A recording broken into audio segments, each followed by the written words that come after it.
Good morning, good evening, good afternoon, wherever you are in the world. And this morning I'm having a conversation with Ava James, who's from London. Good morning, Ava.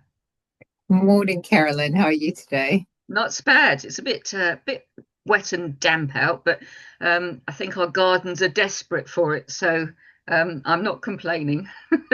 Yeah, the sun's shining at the minute, so that's quite nice. Good. Yes, I'm not sure. Yes, it's still a bit damp here and a bit grey, so I'm sure we'll get a bit of sunlight a bit later on.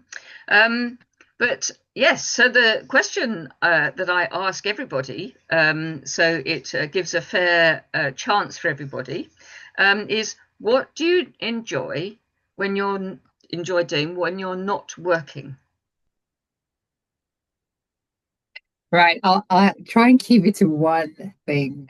So I think a lot of my time I spend, I used to do dancing quite a lot, but stopped that. I used to do roller dance, which is dancing on roller skates, and Oh, yeah.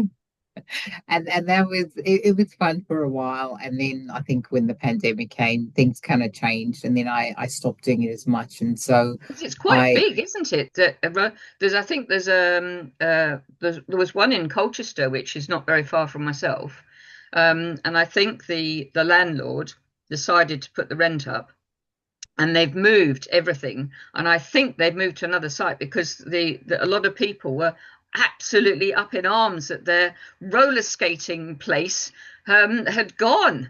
And it was, people had met there as children and were growing up together and all the rest of it. So it's really quite a big thing. yeah. So I think a lot of people, when I say roller dance, it's artistic roller dance. So yeah, I mean, have a look and see. You might find, it interesting, and you never know. People are still interested in it. Yes, yeah. And you did that for a number of years, did you? Yeah, I did. Yeah, and I enjoyed it. But I think now I tend to play the piano quite a lot. So I do that in my spare time.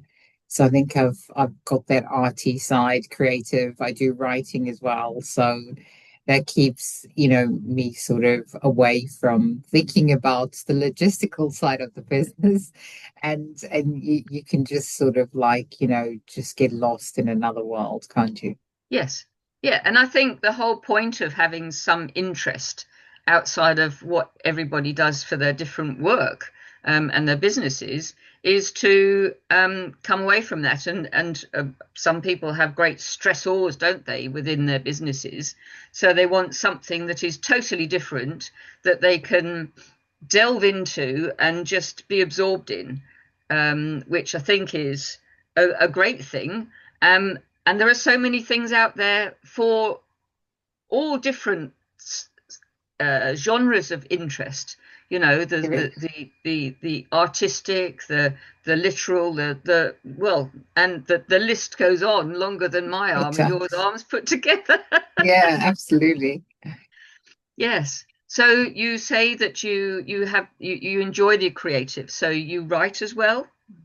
Yeah. So I think the creative side was how I came into the online space, to be perfectly honest. I think I started off writing and then decided to sort of pursue my creative side, which is how I got into like dancing and just learning various creative activities.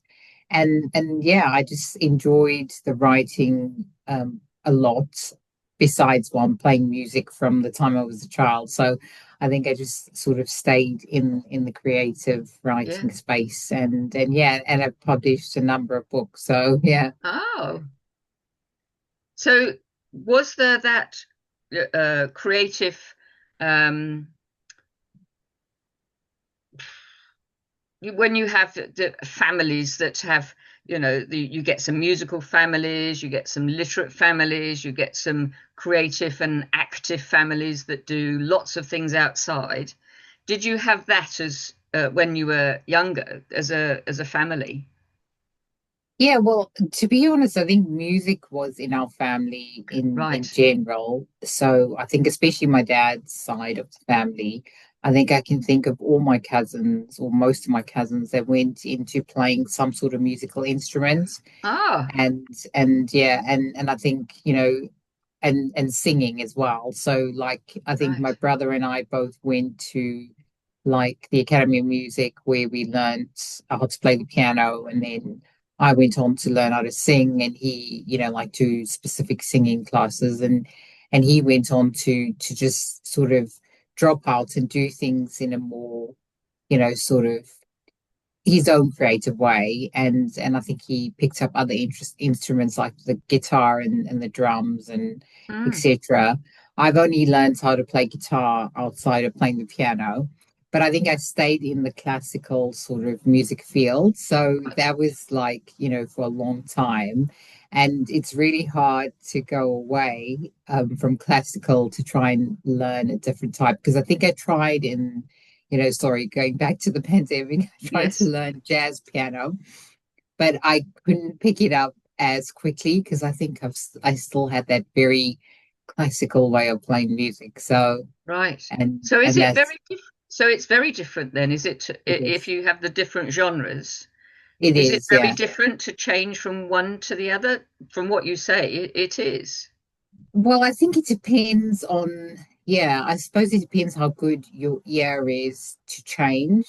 So I find I like the classical way of playing music. So to learn how to play jazz piano, it was almost like unlearning what you Right. learned in, so I didn't really want to do that. Mm. And so I sort of played a bit of it, but never really got into to like, serious playing, jazz piano, and reverted back to classical. Well, I suppose it's the same for dance, isn't it? Yeah. Where you have dance, and this is why I actually take my hat off to the people that take part in Strictly, because you have week on week on week where you're learning the whole week something totally new, undoing everything you learnt the previous week, and then relearning something different. And I really take my hat off to them, that they're learning a totally different style, even more so with Dancing on Ice, that was, that people had never skated, let alone danced on ice. So, I mean, really, yes, hats Yeah. off to them. But it must be, yes, I can imagine, because relating the music to the dance, not that I am a dancer, but you could see the different styles. So I suppose you've got the different beats for the music to dance to. So I suppose relating that to what you would have to do to change from classical to jazz to whatever else, it would mean sort of going back to scratch. Yeah, and I think dancing is slightly different though, I felt, because I've done the ballroom and then Latin, and I tried, I did ballet for a little while, but I think solo ballet, and it's all very much understanding the beat of the music. So Right. if you've got a good ear for music, then it's easier to pick up the steps. I think Ah, Latin okay. is really hard. Mm, Whereas, classical, I think ballroom is quite classical, so it's almost, if you have that sort of, timing in your head, yes. you can sort of step into it quite easily. But if you don't, then it's a lot harder. So you tend to, and I think you've probably seen it like in Strictly Come Dancing, a lot of the dancers tend to gravitate to what they like, Yes. and they sort of then excel in that area. So I think it's the same. You kind of like gravitate to what you feel resonates with your personality, and just you as a person musically. And I think it just then opens up how you can express yourself through Mm, through through dance. So yeah, I think dance is really a good way, I think, as well. I think now people are using it more for like, exercise, and it's a good stress burner. And as we know, and I think with music, it's quite interesting, like playing the piano or musical instrument is supposed to help you in terms of, you know thinking about getting older and like dementia. And I Yes. think I thought about that because yeah, my dad had dementia, so Oh, I'm sorry. yeah, Yeah. so yeah, but it's really interesting to know, isn't it, Yes. that you can use the creative side to like unlock this part of you because Yeah. as you know, we spend so much time working. We never really take or pull ourselves. We have to drag ourselves away from our work to Yes. find the creative times. And most times people just go for a walk or, if you have the time, you go to an exercise class.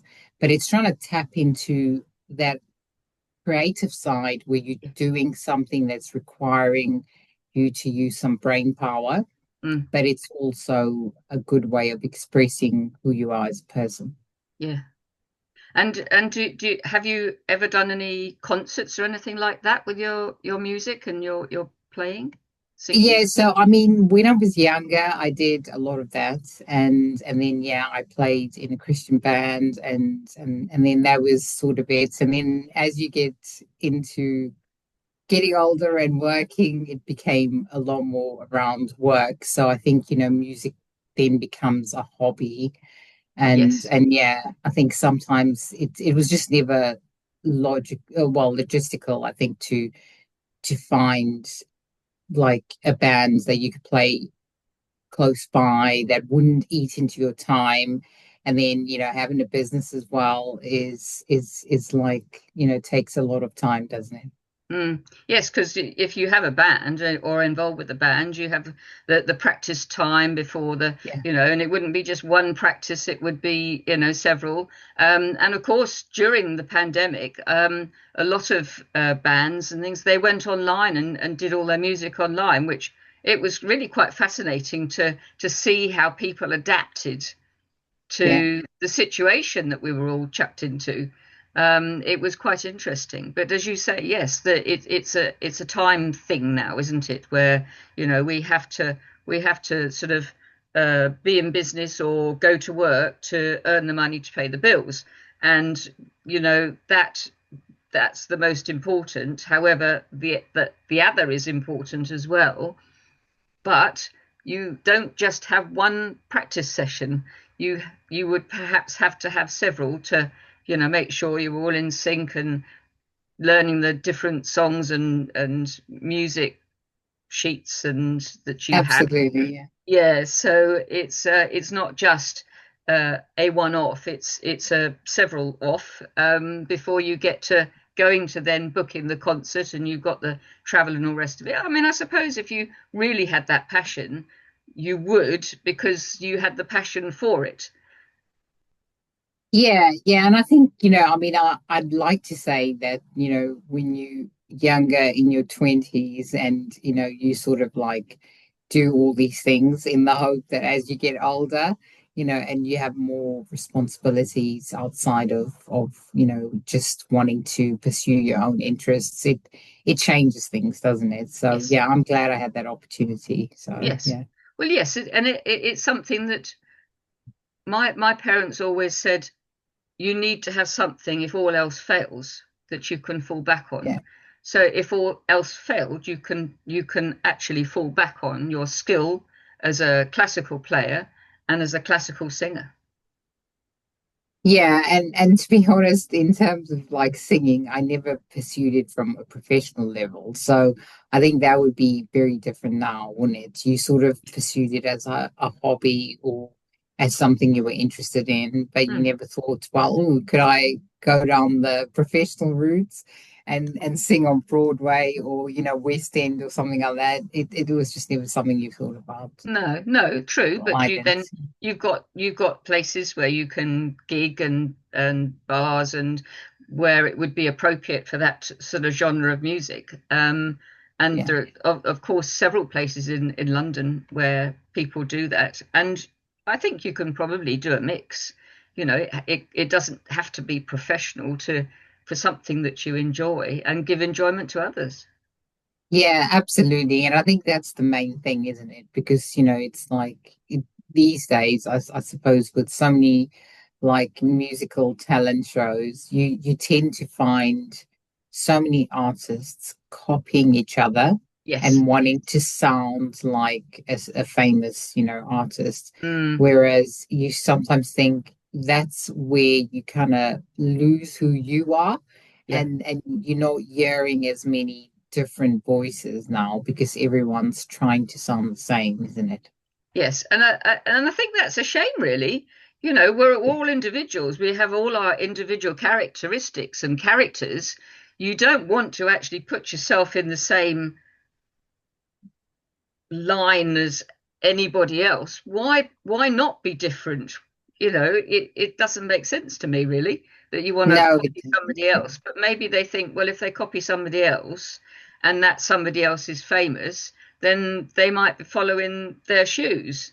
That doesn't always work, and of course, if it doesn't work, then they think, oh well, it's not worked, and maybe people don't like what I'm singing, you know, and all sorts of other connotations then start sort of going on in people's heads.